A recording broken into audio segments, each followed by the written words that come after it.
아멘. 우리가 이 세상 리더십을 말할 때에 가장 많이 듣는 이야기 중에 하나가 속도보다 방향이 중요하다는 말 많이 들어요. 이것은 우리 대학부 정도면 혹은 우리 대학원 이상 정도 되면 이 말 많이 들었을 거예요. 속도보다 방향이 더 중요하다. 열심을 내는 것보다 어떤 목표를 가지고 가느냐가 더 중요하다, 그 말이지요. 아무리 속도를 내서 달려간다고 할지라도 방향이 잘못되면 속도를 낸 만큼 잘못 간다는 말입니다. 이 말은 우리의 신앙생활에도 적용되는 이론입니다. 신앙생활이라는 것은 꼭 교회에서만 와 예배하는 걸 말하지 않아요. 우리 삶 전체를 말하는 것인데, 하나님을 믿고 사는 삶을 신앙생활이라 그런 거잖아요. 이것은 우리 신앙생활에도 적용되는 아주 중요한 이론입니다. 우리가 아무리 열심을 내서 신앙생활을 한다고 할지라도 잘못된 기초와 잘못된 원리 위에서 행한다면 열심을 낸 만큼 잘못될 것이고, 열심을 낸 만큼 무너져 버리고 말 것입니다.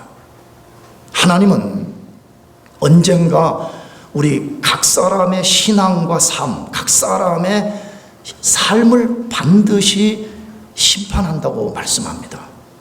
우리 인생이 어떤 기초 위에서 살았는지, 어떤 원리를 따라서 살았는지를 반드시 심판하는 날이 온다, 그렇게 말씀하고 있습니다. 내가 금요일 날도 대학부 친구들에게 말씀드렸어요.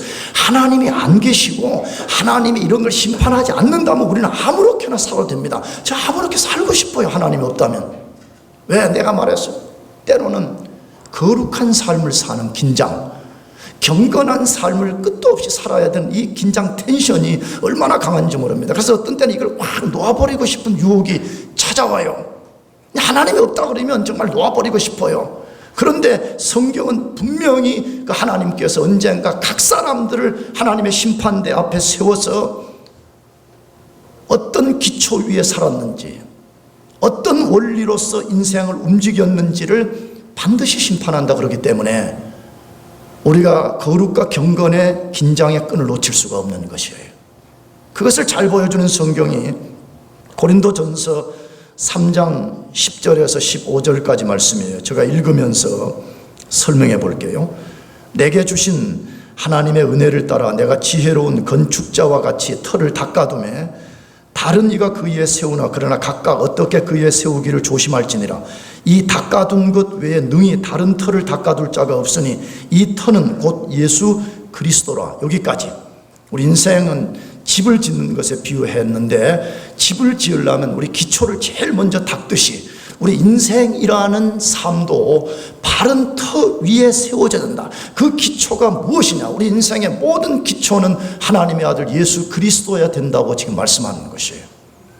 그 다음에 뭐라고 말씀했어요? 만일 누구든지 금이나 은이나 보석이나 나무나 풀이나 집으로 이 터에 세우면, 그랬죠. 그렇다면 집을 세우는데 재료가 뭐가 돼야 되냐 이거지요. 어떤 재료로서 내 인생이라는 집을 지어야 되는지를 말씀하고 있죠. 이걸 다른 말로 하면 나는 어떤 원리 속에서 내 인생의 집을 지어야 되냐, 이걸 말씀하는 거죠. 왜 그게 중요하다고 말해요. 그 다음 절에 뭐라 그랬죠? 각각 공력, 자기 어떻게 살았는지가 드러난다고 말이죠. 공력이 나타날 터인데 그 날이 공력을 밝히리니 이는 불로 나타내고 그 불이 각 사람의 공력이 어떠한 것을 시험할 것임이니라. 이게 바로 심판이에요. 마지막 날에 있을 심판 날에 하나님이 불로서 우리 인생이 어떤 원리 속에 인생의 집을 지었는지를 심판한다는 것이에요. 만일 누구든지 그 위에 세운 공력이 그대로 있으면 상을 받고 누구든지 공력이 불타면 해를 받으리니 그러나 자기는 구원을 얻되 불 가운데서 얻은 것 같으리라, 그렇게 말씀해요. 예수를 믿는 사람들에게 지금 말씀하는 거예요. 예수 믿어 구원받은 사람은 마지막 심판을 받는데 구원을 잃어버리지는 않는다고 말씀해. 예수 믿으면 예수님이 십자가에서 우리 죄를 대신 대속했기 때문에 우리는 지옥 가지 않습니다. 그러나 상급을 다 잃어버린다고 말씀하죠. 우리가 일생을 살았던 것이 다 수포로 돌아가 버린다고 성경이 분명하게 말씀하고 있습니다. 그렇다면 질문이 생겨요. 하나님이 우리 인생들을 심판하실 때 그 심판의 기준이 뭐냐 이거예요. 무엇으로서 하나님이 우리 인생을 심판하냐 이거예요. 기준이 있어야 되잖아요. 그것은 이 본문대로 하게 돼. 우리의 기초를 뭘로 했느냐, 너 인생이라는 집의 내용물을 뭘로 지었느냐 이건데, 과연 그러면 이게 뭐냐 하는 것이에요. 이걸 한마디로 말하면 하나님의 뜻입니다. 정말 나는 일생 동안 하나님의 뜻을 쫓는 인생을 살았는지 아니면 내 마음대로 살았는지, 이것이 심판의 수단이요 심판의 기준이 될 것이라 그렇게 말씀하는 것입니다. 그러므로 하나님의 뜻을 따라 사는 것은 사활적으로 중요합니다. 어떤 사람들 그렇게 말하는 사람들이 있어요. 그 대충 살다가 천국 가는 거 아니냐, 지옥만 안 가면 되는가, 그렇게 말하는 어리석은 인생들이 있어요. 잘 보세요. 성경을 읽어봐도 목숨을 걸고 주님을 섬겼던 사도 바울 같은 사람이 있는가 하면, 엉망으로 살았던 세속적인 세상을 사랑하다가 세상으로 떠나버린 데마 같은 사람들이 있다 그러면, 그러게 똑같은 사람들이 왜 다 바울 같은 사람 목숨을 걸고 주님을 섬긴 것이에요. 영원히 지옥 갈 인생을 구원해 주신 은혜에 감사해서 뿐만 아니라 플러스 마지막 날 하나님 앞에 심판이 있다는 것을 믿었기 때문에 심판 날에 모든 것을 잃어버리지 않기 위해서 그렇게 한 것이죠. 그러므로 여러분 모두가 하나님 뜻대로 살기를 축복합니다. 혹시 여러분 주변에 엉망으로 사는 사람들 부러워할 것 하나도 없고요, 그런 것을 이상하게 여길 필요도 하나도 없어요. 그런 인생들은 언젠가 하나님 앞에 섰을 때에 모든 것을 잃어버리고 너무 수치스러워서 자기를 가루어줄 동굴을 찾을지도 모를 그런 사람이 되는 것입니다. 하나님의 뜻을 쫓아 사는 것은요, 그냥 살면 더 좋은 것이고 그렇게 안 살아도 그만이다 그런 것이 아니라 사활을 걸어야 돼요. 우리가 사느냐 죽느냐, 나는 선택과 결정의 순간에서 나는 목숨을 걸고 하나님의 뜻을 따라 살겠다고 하는 다부진 각오가 필요한 것이에요. 주일 교회 나오는 것도 하나님 뜻이 명백하지 않아요. 모든 것을 내려놓고 너는 너의 자원으로 살지 않고 하나님의 능력으로 산다는 것을 주의를 지킴으로써 만방에 선포하라는 거예요. 일어났는데 갈까 말까. 사실은 그런 건 내가 갈등할 여지가 없는 것입니다. 지극히 당연한 것을 갖고 뭘 갈등하게 되죠. 하나님의 뜻이 너무 자명한데도 말이에요. 갈등하고 엉망으로 살고, 그거는 하나님의 뜻을 쫓는 사람들의 삶의 방식이 아니에요. 하나님의 뜻대로 사는 것의 중요성을 창세기 27장에서 계속해서 알려주고 있습니다. 지난주에도 소개했듯이 이삭이라는 사람이 있었어요. 이삭은 아브라함의 아들로서 구약의 위대한 족장 중에 한 명이었죠. 지난주에 소개했듯이 이삭은 과거에 아주 멋진 신앙의 경험을 한 사람이었어요. 그런데 창세기 27장 부분에 와가지고 본인도 신앙이 완전히 그냥 나락으로 떨어져 버렸고, 그 가족들인 아내 리브가 그리고 쌍둥이 두 아들 에서 야곱까지 완전히 그냥 폭다운돼 버렸어요. 내가 지난주에도 말씀을 드렸어요. 여러분 신앙생활 나 과거에 은혜 받았습니다. 과거에 내 이런 사람입니다. 과거에 내가 이런 일 했습니다. 여러분 그거 중요하긴 하지만 여러분 그것이 현재를 지켜주지 못해요. 잘 보세요. 이삭 리브가 과거에 대단한 사람이었습니다. 내가 지난주 말씀드렸죠. 그는 자기 아버지가 자기를 모리아산에서 죽이려고 했을 때 자기 아버지를 밀치고 불순종할 수 있었음에도 불구하고 자기는 완전히 결박이 당해가지고 자기 아버지가 칼을 뽑아가지고 내려치는 순간이었어. 아니 치려고 칼집에서 뽑는 게 아니고 내려치는 순간에 하나님이 아브라함아 멈추라 그랬잖아요. 무슨 이야기예요?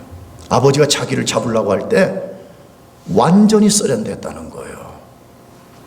그런 엄청난 기적을 경험했던 사람이 오늘 27장에 와가지고 완전히 신앙적으로 그냥 바닥을 기고 있는 걸 보고 있잖아요. 여러분 속에 혹시 그런 분들이 있다면 회개하시길 축복합니다. 과거만 노래하고 말이에요. 지금 하나님을 섬기지 않아, 지금 하나님의 뜻을 쫓지 않아, 지금 하나님에게 자기를 복종시키지 않아. 그러면서 입만 열면 내가 과거에 목자했습니다, 과거에 뭐 했습니다, 과거에 그거 어쩌다는 거예요. So what? 매우 주의해야 됩니다. 그리스도인들 중에서 과거를 노래하면서 현재 그리스도에게 복종하지 않는 사람들이 얼마나 많은지 모릅니다. 이삭은 과거에 엄청난 기적을 경험했던 사람이었는데 27장에서는 완전히 바닥을 기다가 그 가정 자체가 엉망이 돼버렸다고 그렇게 되어 있죠. 어떻게 엉망이 됐어요? 서로 속이는 관계. 아내는 남편을 속이고 아들은 아버지를 속이고 형제끼리 서로 속이고 서로 속임당하고 그것 때문에 서로 증오하고 분열되고 도망가고 다시는 볼 수 없는 긴 이별을 만들어냈다, 그렇게 되어 있습니다. 이걸 한마디로 말하면 이삭의 가정은 콩가루 집안이 된 거예요. 축복을 구가했던 블레싱이 강물처럼 넘쳐 흘렀던 가정이 지금 콩가루 집안이 됐다, 그렇게 말해요. 이유가 무엇이에요? 무엇 때문에 콩가루 집안이 되어버렸어요? 지난주도 말씀드렸죠. 각자가 하나님의 뜻을 쫓지 않고 자신들의 뜻을 쫓았기 때문입니다. 내 구성원 다가 하나님의 뜻을 다 멸시해버렸어요. 하나님의 뜻이 자기들에게 아주 분명하게 네 사람 다에게 그게 알려졌어요. 그럼에도 네 사람이 하나님의 뜻을 완전히 무시해버리고 자기들의 뜻을 쫓게 될 때 그런 비극을 경험하게 된 것이에요. 그러면 그 가정에 임한 하나님의 뜻이 뭐였어요?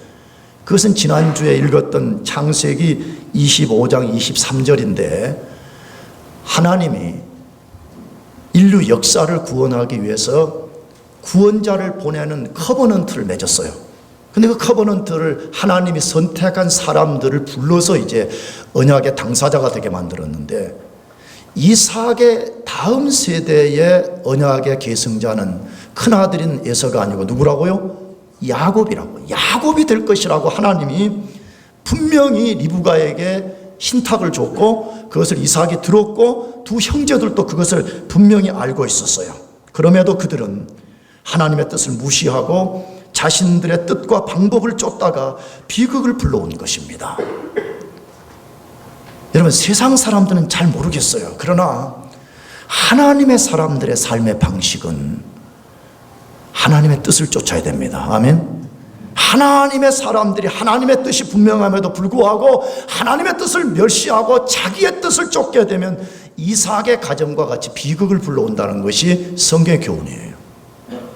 그러므로 우리가 이 네 사람들을 우리가 추적하면서 이 사람들은 하나님의 뜻이 명백함에도 불구하고 왜 자기들의 뜻을 쫓았으며 그 결과는 무엇인가, 우리가 이것을 살피면서 우리가 따르지 말아야 될 원리가 뭔가를 배워야 돼요. 이걸 반면교사라고 그러죠. 아, 이렇게 하면 하나님 앞에 옳지 않는구나. 이걸 배워서 우리는 그럼 하나님이 원하는 뜻을 쫓자. 이걸 배우는 것이 필요한데, 지난주엔 제가 이삭 한 사람에 대한 이야기를 소개했어요.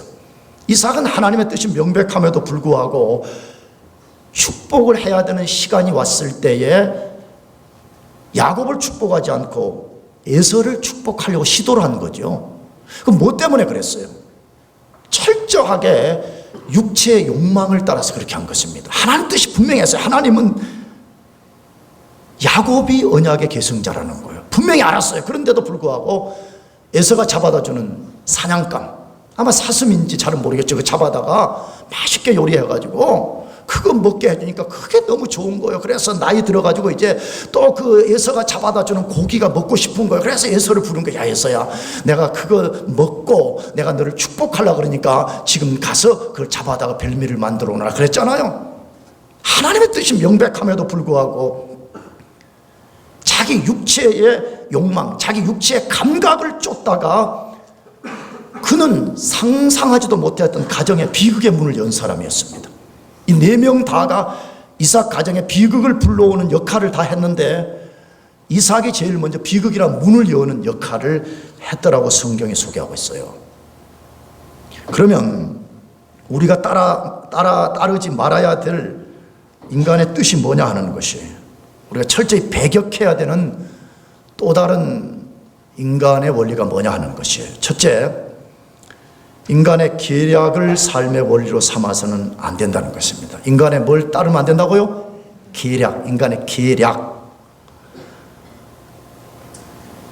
이 말을 주의해. 인간이 가진 계략, 이것을 우리가 철저히 배격해야 된다는 것이에요. 어디에서? 창세기 27장 5절에서 17절까지인데 너무 길어서 10절까지만 저 읽어보려고. 이삭이 그 아들 에서에게 말할 때 리브가가 들었더니 에서가 사냥하여 오려고 들로 나가매 리브가가 그 아들 야곱에게 일러 가로되 내 부친이 내 형 에서에게 말씀하시는 것을 내가 들으니 이르시기를 나를 위하여 사냥하여 가져다가 별미를 만들어 나로 먹게 하여 죽기 전에 여호와 앞에서 내게 축복하게 하라 하셨으니 그런즉 내 아들아 내 말을 좇아 내가 내게 명하는 대로 염소떼에 가서 거기서 염소의 좋은 새끼를 내게로 가져오면 내가 그것으로 내 부친을 위하여 그 즐기시는 별미를 만들리니 라고 말씀했습니다. 무슨 말씀이에요? 리브가가 남편의 모든 계획을 엿들어 알게 된 것이었어요. 남편 에서가 아니군요. 남편 이삭이 아들 에서를 축복하려는 계획을 다 들었어요. 그래서 이것을 알고 그 축복을 야곱이 받도록 계략을 꾸미는 내용이에요. 지금 아버지가 큰아들을 축복하려고 그러니까 그 말을 들은 리브가가 계략을 꾸며서 자기가 사랑하는 아들, 자기가 편애하는 아들 야곱을 축복하려는 내용을 소개한 것이에요. 그 내용이 뭐였어요? 이제 아버지로부터 그 말을 들은 에서가 사냥을 하러 나갔어요. 그 사이에 리브가가 야곱에게 염소 새끼를 가져오게 하고 그것으로 별미를 만들었다고 그랬어요. 야, 리브가가 정말 대단한 요리사 모양이에요. 목자들 여러분 그렇게 되기를 축복합니다. 목원들을 막 흥분시키는 목자. 우리 다윗처럼 되면 안 됩니다. 김다윗. 우리 다윗을 내가 너무너무 사랑하는데 다윗이 지난주에 다 이거 공개해도 되죠? 우리 다윗이 이번 목장 모임에 저를 첫 번째로 초대했어요. 그래서 다윗이 집에 간다 나도 기뻐가지고 다윗에 물어봤어요. 별미가 뭐냐 그랬더니 돈가스래. 할렐루야. 돈가스 먹을 거라고 막 금요일 마치고 막 갔는데 이상하게 가까이 가는데 냄새가 안 나. 조금 이상하더라고. 봤더니 사고가 난 거예요. 프라이팬이 터져가지고 돈가스를 못 먹었어요. 그리고 돈가스 위에 붓는 소스 카레만 먹고 왔어요 우리가. 근데 그 다음날 다윗하고 톡을 주고받으면서 영원히 기억될 돈가스라고 그랬더니 반드시 먹게 해준다고 그러더라고. 할렐루야. 반드시 그것을 먹게 해준다고. 교회 앞에서 약속입니다. 반드시 그걸 먹게 해준다. 야, 우리 목자들 너무 수고 많아요 진짜. 집에 가면 방학 3달 4달 먹고 자고 하는 사람들 여기 와서 남을 섬기는 사람으로 변화되다니. God bless you. 정말 복되도다. 복되도다. 리브가가 별미를 만들어가지고 야곱 손에 들려주고 너가 이것을 가서 아버지에게 먹이고 너가 에서인 것처럼 속여서 축복을 받으라고 계략을 꾸민 것입니다. 그러면 질문이 또 생겨요. 왜 리브가는 계략을 꾸며서 그것을 얻으려고 했을까? 왜? 분명히 자기가 하나님으로부터 그 신탁을 받았잖아요. 그 예언을 받았잖아요. 너가 임신한 쌍둥이 중에 둘째 아이가 언약의 계승자가 될 것이라고 분명한 말씀을 받았습니다. 말씀을 받은 당사자가 지금 그 하나님의 복을 계략이라는 방법을 통해서 지금 받으려고 하는 것입니다. 그럼 왜 리브가는 그 하나님의 축복을 기다리지 못하고 계략이라는 방법을 사용했을까 하는 것입니다. 하나님의 약속을 신뢰하지 못했기 때문입니다. 하나님의 약속을 신뢰하지 못하고 그것을 의심했기 때문에 그런 것입니다. 하나님이 하신 약속을 하나님의 방식으로 이루어 주실 것이라는 것을 믿지 못했기 때문에 그런 것입니다. 그랬기 때문에 리브가가 지금 계략이라는 방법을 사용하고 있는 것이에요. 이것은 대부분의 하나님의 사람들이 똑같이 반응하는 것입니다. 삶의 역경이 찾아오고 오랫동안 기다렸는데 끝까지 하나님 약속을 붙잡고 하나님 이루어 주실 것이라는 믿지 못하게 될 때 사람들은 점점 의심하게 되고요.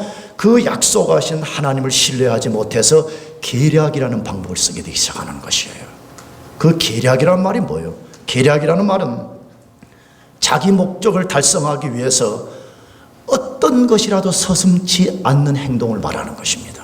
이것을 계략이라고 해요. 하나님의 사람들이 하나님의 약속을 붙잡고 끝까지 기다리지 못하니까 그 하나님의 약속을 성취하는 방법이 인간의 계략이라는 것이에요.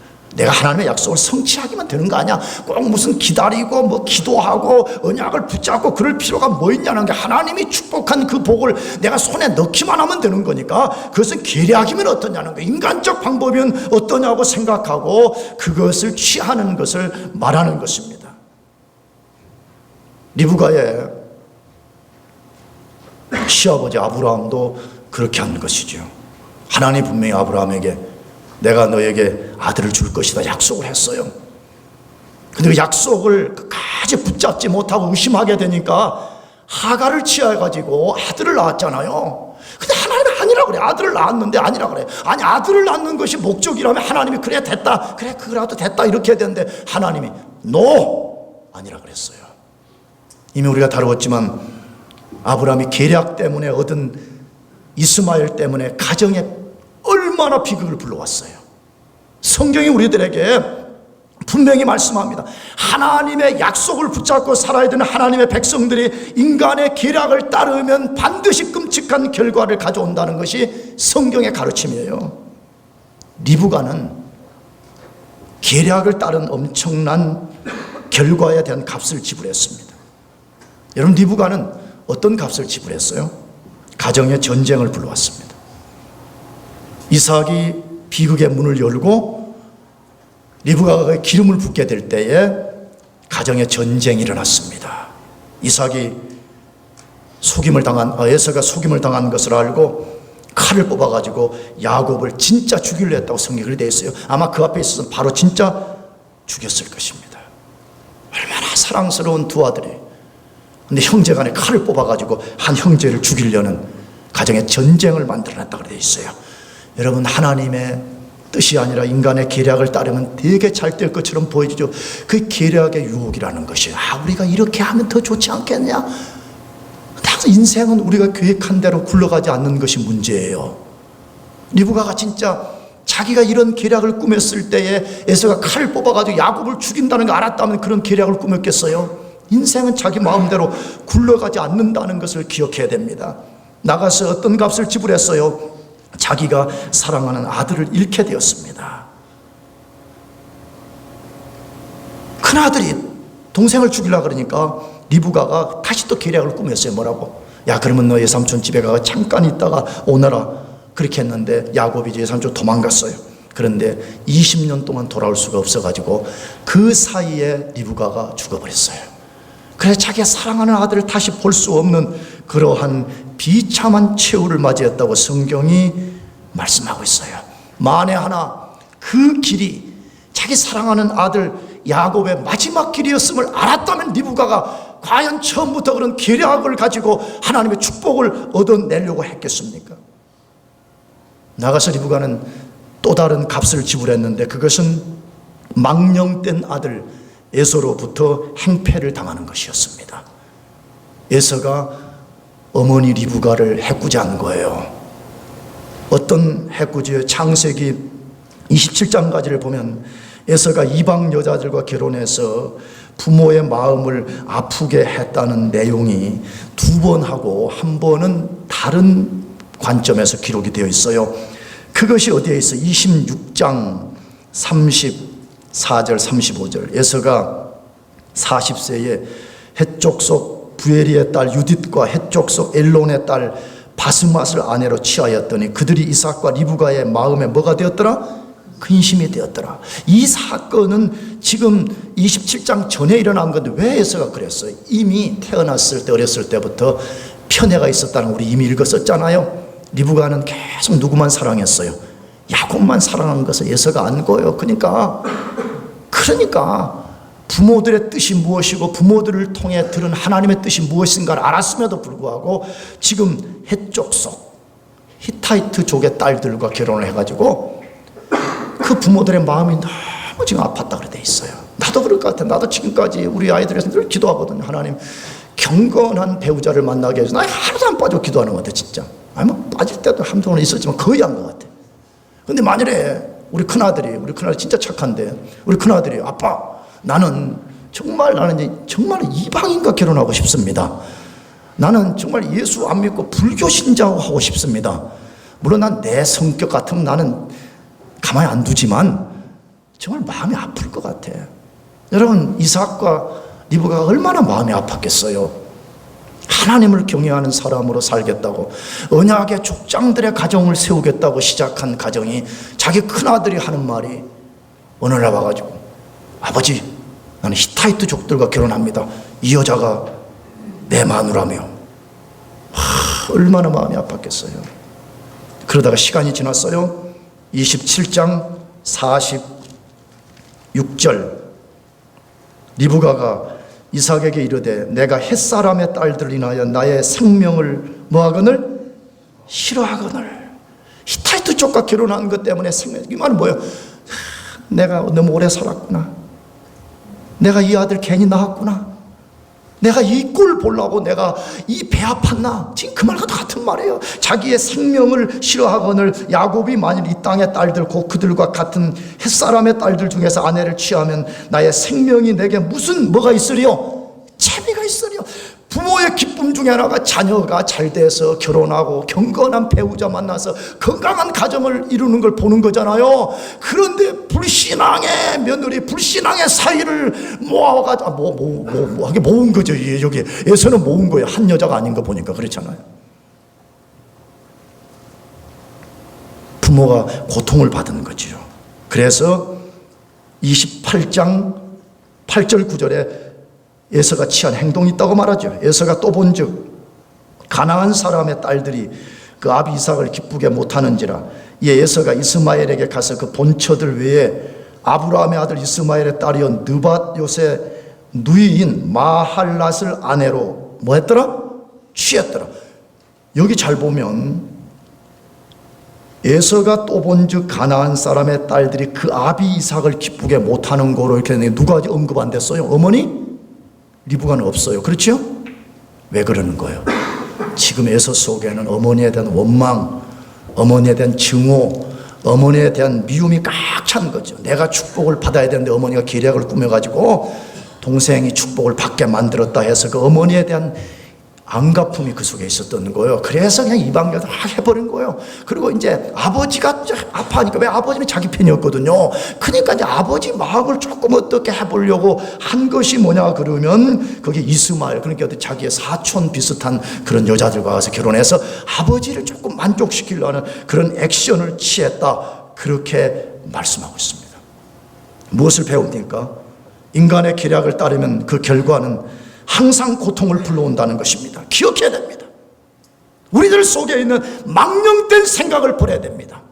우리의 뜻이 하나님의 뜻보다 낫다고 하는 생각, 우리의 방식이 하나님의 방식보다 낫다고 하는 것, 우리의 길이 하나님의 길보다 낫다고 하는 이 망령된 생각을 버려야 되는 것입니다. 오늘 분명히 말씀하잖아요. 하나님의 사람들이 분명한 하나님의 뜻을 따르지 않고 인간의 계략을 따르게 되면 상상할 수 없는 값을 지불해야 된다라고 말씀하고 있습니다. 사랑하는 교회 여러분, 하나님의 사람들은요, 하나님이 하신 약속만을 꼭 붙잡아야 돼요. 여러분, 약속을 붙잡았다면 여러분 상황이 어떠하든지, 여러분 느낌이 어떠하든지, 여러분이 처한 결과가 어떠하든지 반드시 하나님이 성취해 주실 것을 믿고 끝까지 기다려야 됩니다. 여러분 모두 그렇게 하기를 축복합니다. 하나님의 뜻을 찾고 그 뜻에 집중하기를 다시 한번 축복합니다. 그래서 예레미야서 33장 2절 3절도 똑같은 원리를 말씀해요. 이것은 중요하니까 같이 한번 읽어보겠습니다. 다 같이 시작. 이를 행하는 여호와, 지어 성취하는 여호와, 그 이름을 여호와라 하는 자가 이같이 이르노라. 너는 내게 부르짖으라. 내가 네게 응답하겠고 네가 알지 못하는 크고 비밀한 일을 내게 보이리라. 이 말씀을 특히 젊은이들 여러분들이 마음의 삶의 좌우명으로 삼아요. 나는 일생 동안 예레미야 33장 2절 3절 말씀을 나의 좌우명으로 삼고 살겠습니다. 여러분, 이 말씀 속에 지금 창세기 27장을 반영하는 말씀이 그대로 들어있어요. 왜? 리브가가 하나님의 약속을 하나님이 이루실 것이라는 것을 신뢰하지 못한 데서 기락이 나온 거잖아요. 근데 여기 앞구절에 뭐라고 말했어요? 이를 행하는 여호와, 그것을 지어 성취하는 여호와, 그 이름을 여호와라 하는 자가 이같이 이루노라 그랬잖아요. 무슨 말이에요? 하나님은 어떤 계획을 딱 세우고 그것을 약속으로 딱 주시면 반드시 성취하는 분인데 자기 이름을 걸었다는 거예요. 여호와의 이름. 왜 자기 이름을 걸었어요? 우리는 보통 이름을 걸면 우리 아버지 이름을 건다, 뭐 내가 뭐 이름을 건다 그렇게 말하는데, 하나님은 맹세를 하고 뭘 걸 때 자기 이름을 거는 거예요. 자기보다 큰 자가 없기 때문에 그런 거예요. 자기보다 큰 신이 있어야지 그 신을 걸 거 아니에요. 만일에 제우스 신이 있고 더 크다 그러면 나는 제우스 신의 이름을 걸고 내가 반드시 이룰 거다 이렇게 해야 되는데, 제우스 신은 없을 뿐만 아니라 더 큰 신은 없기 때문에 여호와 자기의 이름, 다시 말해 언약을 반드시 준수하는 이름, 그분의 이름을 걸고 하나님 약속을 하시고 성취한다는 거예요. 그러면 우리들에게 요구되는 건 뭐라는 거예요? 하나님의 사람들에게 요구되는 것은 뭐라고 하는 게 33절에 뭐라는 거예요? 너는 내게 뭐 하라고요? 뭐 하라고요? 부르짖으라. 내가 내게 응답하겠고 내가 알지 못하는 크고 비밀한 일을 내게 보일 것이라고 말씀하잖아. 부르짖어요. 하나님이 기가 먹어서 우리 보고 부르짖으라는 말이 아니에요. 너희들이 입을 넓게 벌리고 소원의 큰 비전을 가지고 하나님 앞에 구하라, 그 말이 아니에요. 나는 여러분들을 개인으로 만나면 진짜 너무 사랑스럽고 좋고 훌륭하고 진짜 그래. 정말 그래. 나는 우리 교인들 각 사람들을 정말 사랑해요. 그런데 내가 이렇게 목회자 입장에서 이렇게 보면 답답할 때가 있어. 왜 그 머리 얼마 안 되는 거, 그 머리 뭐 150되나 모르겠어, IQ. 왜 그것만 의지하고 그걸로 갖고 인생을 살라 그렇게 말하느냐예요. 무한하신 하나님, 지혜의 왕이신 하나님, 우리에게 번뜩이는 지혜 하나만 주면 우리 인생의 난제를 해결할 수 있는 그 솔루션을 갖고 있는 하나님 앞에 나와서 우리가 부르짖는다면 내가 내게 응답하겠고 내가 알지 못하는 크고 어떠한 일을, 비밀한 일을 보인다고 그랬잖아요. 우리 인생의 문제가 어디에 있어요? 난제가 어디에 있어요? 비밀을 모르는 거잖아요. 인생 속에 숨겨져 있는 그 비밀을 몰라서 우리가 비밀을 찾기 위해서 고민하는 거 아니에요? 박사학위 논문도 비밀을 못 찾아서 지금 고민하는 거 아니에요? 연구도 비밀이 어디인지 몰라서 지금 고민하는 거 아니에요? 그러나 만에 하나 우리가 진짜 하나님께 부르짖어서 하나님 번뜩이는 지혜만 우리가 주신다면 우리가 그 비밀을 탁 찾아내게 돼서 우리가 두각을 나타내게 되는 것이에요. 나는 나의 경험뿐만 아니라 실제 이곳에 어떠한 박사를 맡고 딴 교회에 간 어떤 형제가 나한테 그런 고백을 분명하게 했어요. 자기가 마지막 졸업 논문을 써야 되는데 논문에 주제가 잡히지도 않고 내용도 잡히지 않아서 계속 새벽에 나서 기도했어요. 그러다가 어느 날 샤워하는 중에 하나님 앞에 기도하는데 하나님 번뜩이는 지혜를 하나 주셨는데 그걸 풀어낸 것이 좋은 논문이 된 것이에요.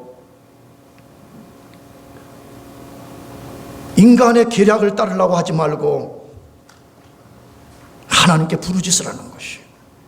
그러면 하나님께서 그것을 반드시 이루어 준다라고 약속하고 있습니다. 한번 상상해 보세요. 만일에 리브가가 이 원리를 따랐다면 어떻게 되었겠어요? 가정의 비극을 막았을 것이고 아들을 잃어버리지 않았을 것이고 하나님의 약속이 순적하게 성취되는 것을 보았을 것입니다. 그런데 놀라운 것은요, 리브가는 과거에 이 원리를 사용한 적이 있었습니다. 과거에 이 원리를 사용한 적이 있었던 사람이에요. 언제? 이미 우리가 다루었잖아요. 20년 전에, 20년이 아니라 결혼하고 20년 동안 불임, 아이를 갖지 못한 상태에 있었을 때 성경에 보게 되면 이삭과 리브가가 하나님 앞에 기도했더라 그렇게 돼 있어요. 여러분, 인생에 불임보다 난제가 어디에 있어요? 지금은 무슨 어쩌고저쩌고 임신도 고대 당시에 불임은 천연과 같은 것이었어요. 인간의 힘으로 해결할 수 없는 문제였어요. 그러나 그들이 하나님 앞에 기도할 때 하나님께 태문을 열어서 한 명도 아니고 그냥 한 번에 몇 명. 과거의 리브가는 그 원리를 사용한 적이 있었어요. 불임 때에 하나님께 기도해서 불임이라고 하는 이것을 잉태로 바꾸는 기적을 경험한 사람이었습니다. 뭘 우리에게 말하는 것이에요?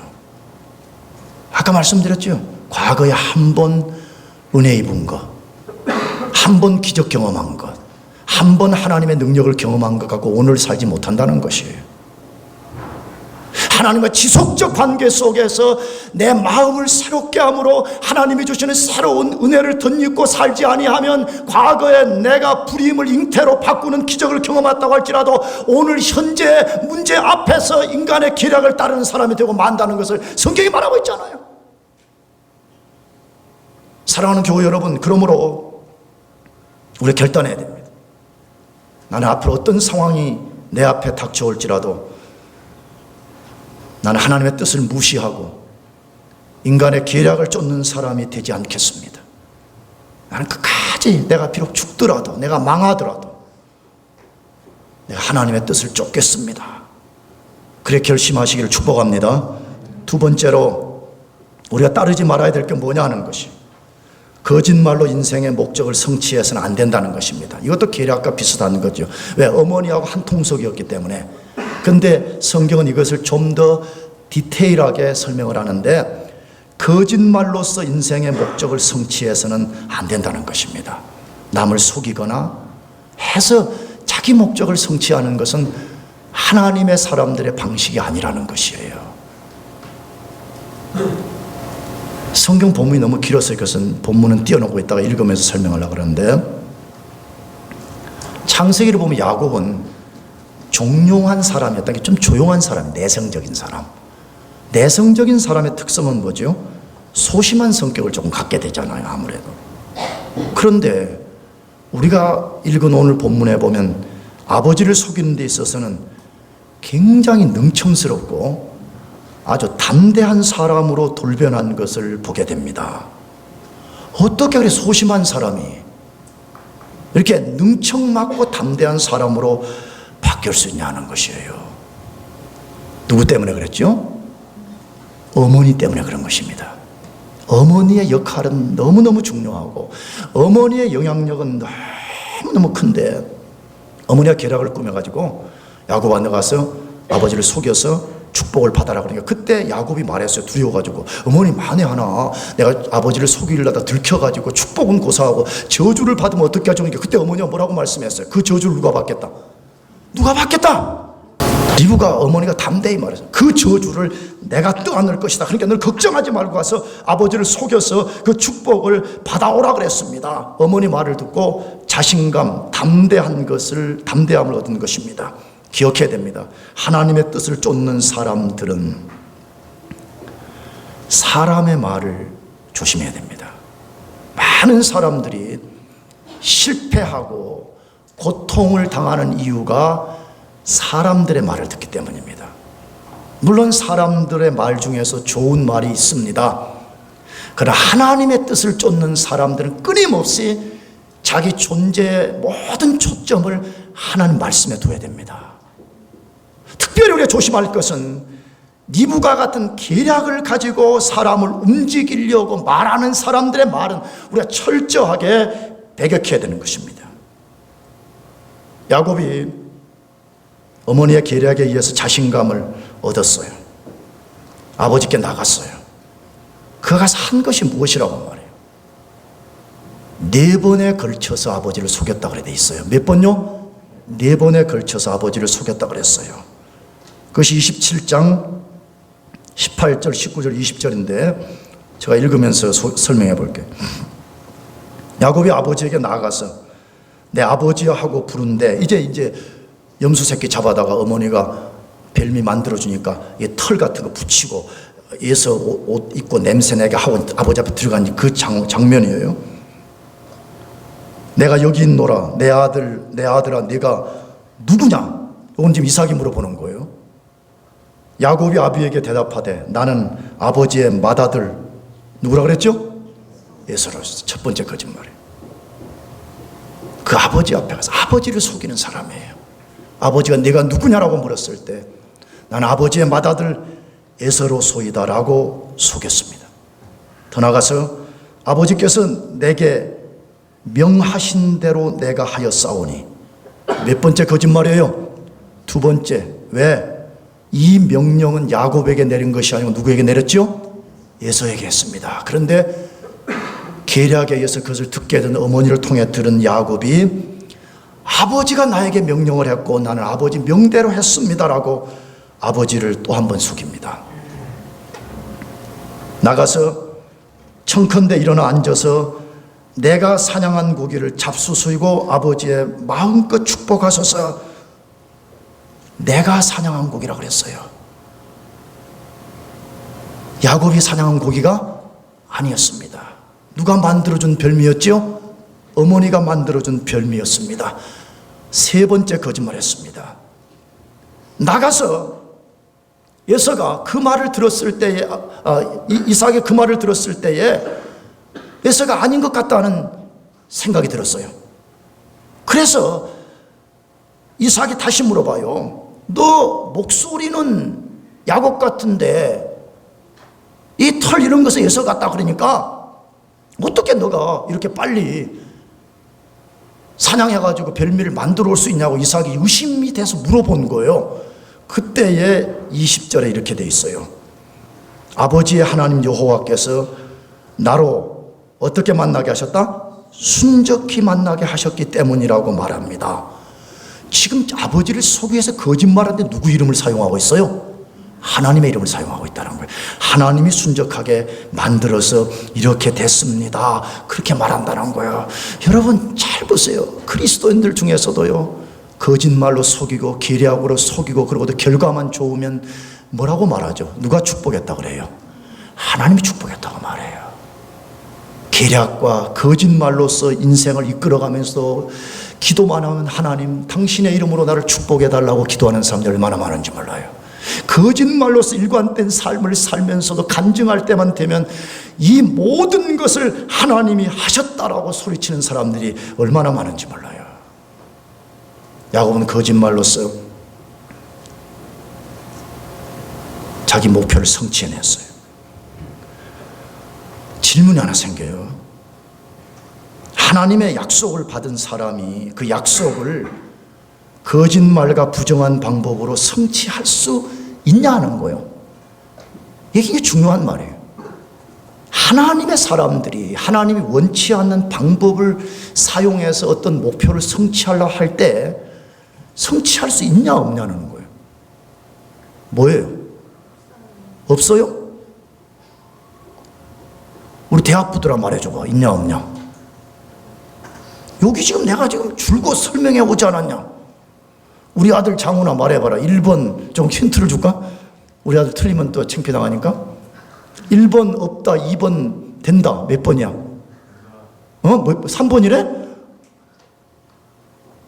얼마든지 하나님의 사람들이 하나님의 방식이 아닌 것으로 인생의 목표를 성취할 수 있다는 거예요. 지금 니부가가 그렇게 했고 지금 누가 하고 있어요? 야곱이 지금 그렇게 했다고 지금 성경이 말하고 있잖아요.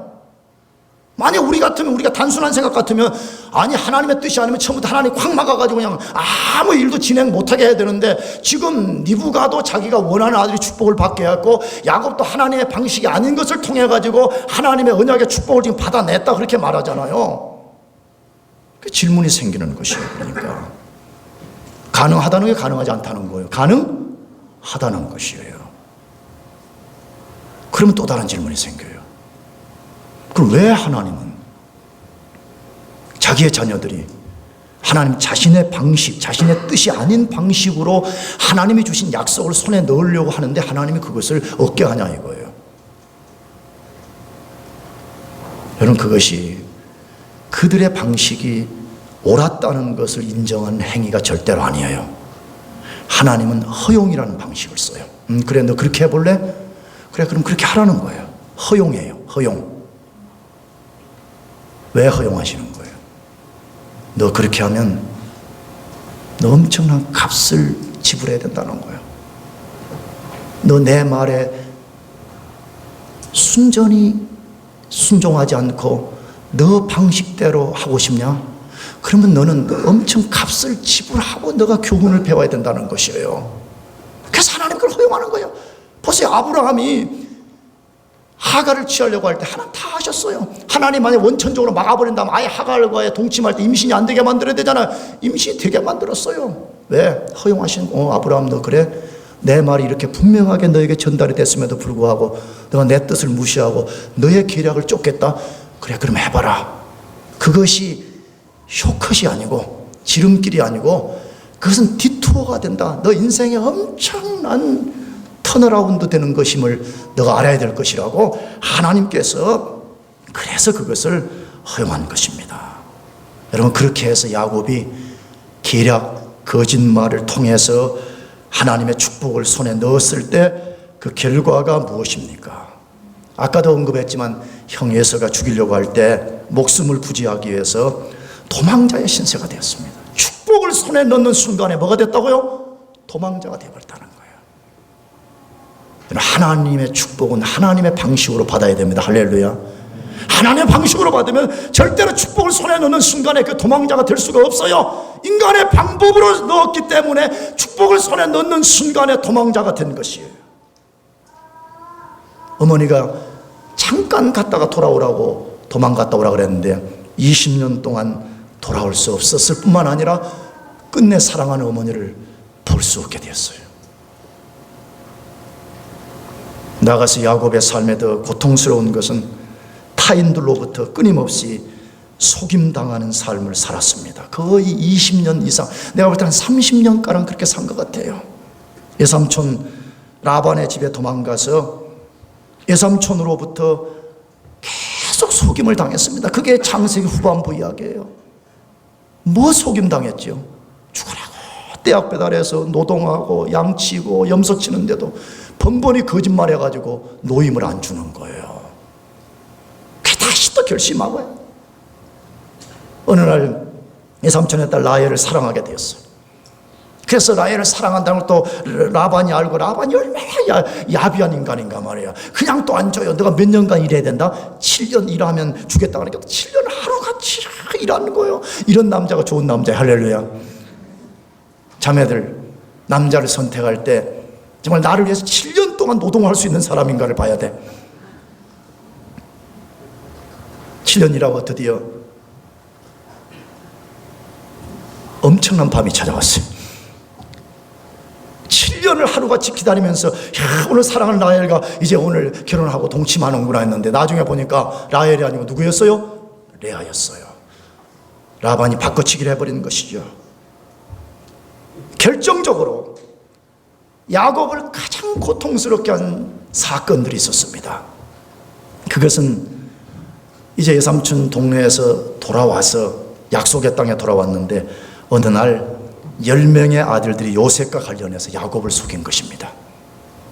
10명의 아들들이 요셉을 싫어해가지고 상인들에게 팔아버렸어요. 근데 집에 와서 아버지에게는 요셉이 짐승에게 찢겨서 죽였습니다. 그래가지고 그 아들이 입은 채색 옷에 피를 묻혀가지고 보여줬어요. 야곱이 요셉을 가장 사랑한 아들이었습니다. 근데 그 아들을 다시 만날 때까지 근 20년이 지났습니다. 20년 동안 자기 아들이 죽어버린 줄 알았어요. 여러분 그런 말 있잖아요. 한국말에도 부모가 죽으면 뒷산에 묻고 자식이 죽으면 어디다가 문다 그랬죠?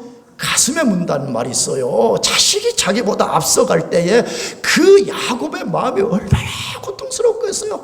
색동저고리 옷과 관련된 색깔만 봐도 요셉이 생각났을 거예요. 두 나머지 아이들이 맛있게 먹는 것만 봐도 죽었다고 생각한 요셉이 생각났을 거예요. 그렇잖아요. 성경이 뭐 우리에게 말씀하려고 그래요? 하나님은요 거짓말을 싫어하신다는 거예요. 하나님은 사람 속이고 거짓말하는 것을 하나님 매우 싫어하신다는 거예요. 왜? 하나님은 진실하시고 하나님은 거룩하신 분이기 때문에 거짓말로서 인생을 일관하는 사람을 하나님 매우 싫어한다고 말씀해. 그래서 성경에 하나님이 미워하고 하나님이 싫어하는 거 6가지 혹은 7가지가 있다고 잠언서에 말씀해. 잠언서를 다 같이 읽어보겠어요. 16장 16절부터 다 같이 읽어보겠어요. 시작. 여호와의 미워하시는 것, 싫어하시는 것이 6, 7가지니 교만한 눈과 거짓된 혀와 무죄한 자의 피를 흘리는 손과 악한 계교를 꾀하는 마음과 빨리 악으로 달려가는 발과 거짓을 말하는 망령된 증인과 및 형제 사이를 이간하는 자니라 그랬죠. 자, 여기 6, 7가지 중에 우리가 주목할 오늘 설교와 관련된 거기 말씀이 있죠. 거짓과 관련된 걸 2번 언급했어요. 어떤 거지요 거기? 거짓 혀, 그 다음 또 하나는 거짓말. 이 본문에 하나님이 거짓과 관련을 2번 언급한 것을 보면 하나님은 거짓말하는 사람을 매우 싫어한다는 거예요. 특별히 하나님의 사람들이 거짓말로서 자기 인생을 이끌어가려고 그러고, 거짓말로서 축복을 손에 넣으려고 그러고, 거짓말로서 하나님의 약속을 손에 넣으려고 하는 것을 하나님은 매우 싫어한다는 것이에요. 하나님은 우리 인생에 행한 대로 갚으시는 분이라고 그렇게 말씀해. 우리가 만일에 거짓말로 남을 속여서 우리 인생에 어떤 것을 성취한다면 하나님 반드시 거기에 대해서 반응하신다고 말씀해. 어디에서? 우리가 마지막으로 민수기 32장 23절 다 같이 읽어보겠습니다. 시작. 너희가 만일 아니하면 여호와께 범죄함이니 너희 죄가 정녕 너희를 찾아낼 줄 알라. 물론 이 본문의 역사적 백그라운드는 다른 이야기이긴 하지만 여기 마지막 절의 말씀을 기억해야 돼요. 너희 죄가 정녕 너희를 뭐 할 것이다? 찾아낸다고 말해. 우리가 거짓말로 남을 속여서 다 포장하고 모를 거야, 사람들 모를 거야, 아니라는 것이에요. 너희 죄가 너희를 정령히 찾아내서 내가 거짓말한 그것을 드러내는 날이 반드시 올 것이라는 것. 야곱이 거짓말해서 약속의 축복을 손에 넣었어요. 자기는 모든 것이 됐다라고 생각했어요. 그러나 하나님께서 야곱의 죄를 다 드러냈습니다. 내가 나중에 설교하겠지만 라반에게 속임당할 때마다 깨달았을 것입니다. 내가 과거에 아버지를 속이고 내 형을 속였던 값을 지금 지불하고 있는 거구나. 피눈물을 흘렸을 것입니다. 사랑하는 교회 여러분, 정말 여러분이 하나님의 뜻 속에서 하나님의 축복을 순종히 누리고 싶다면 여러분의 뜻과 계략과 거짓말을 버리고 하나님의 뜻을 쫓아 살기를 축복합니다. 축복합니다. 우리 같이 일어나셔서 우리 찬송하겠습니다.